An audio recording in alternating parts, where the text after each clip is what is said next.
Can you say your first and last name? Well, I used the one that's on your drive, Jimmy. Yeah. Paklonsky.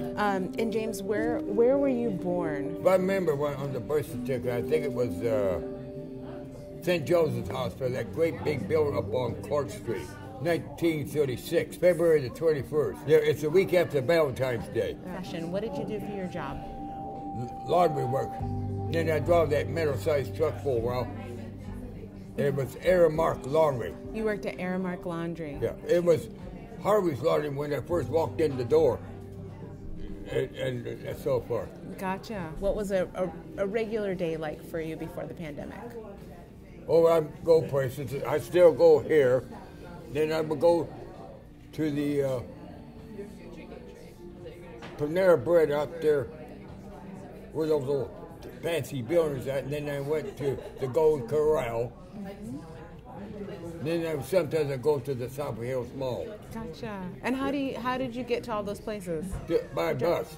You took the bus? Yeah. Do you remember when you first heard about it?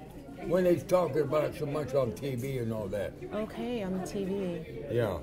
What did you see on the TV? What do you remember? People were sick and some they was in hospitals and so forth. And what did you think? What did you think when you heard about this virus that was putting people in the hospital? It was terrible. Yeah. But the buses itself was still running, so I still was able to get through or go there. And when I come in here, I tell them there I want coffee, then I walk out the door. Yeah, and we should mention, because people will be listening to this, that here is at Coffee Works, right? At Pier Street Coffee Works.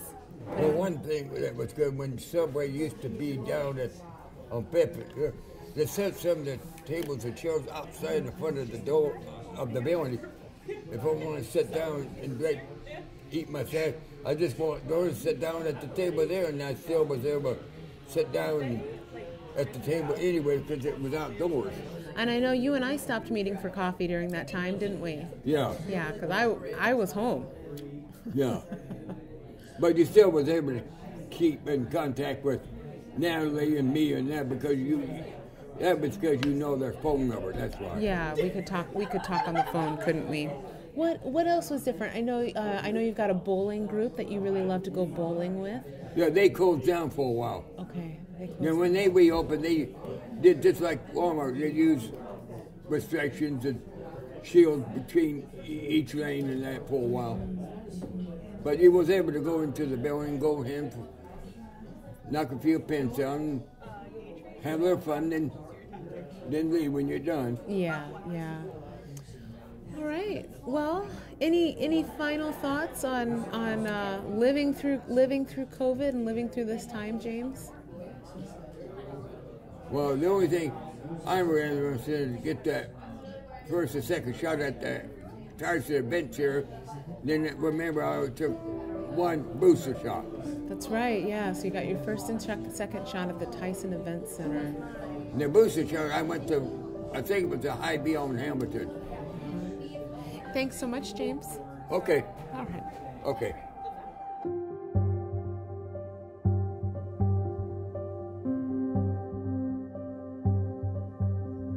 Support for Facing a Changed World, an oral history of the COVID-19 pandemic, comes from the Margaret Ann Martin Everest Foundation, the Kind World Foundation, Humanities Iowa, the Friends of Siouxland Public Media, and listeners like you.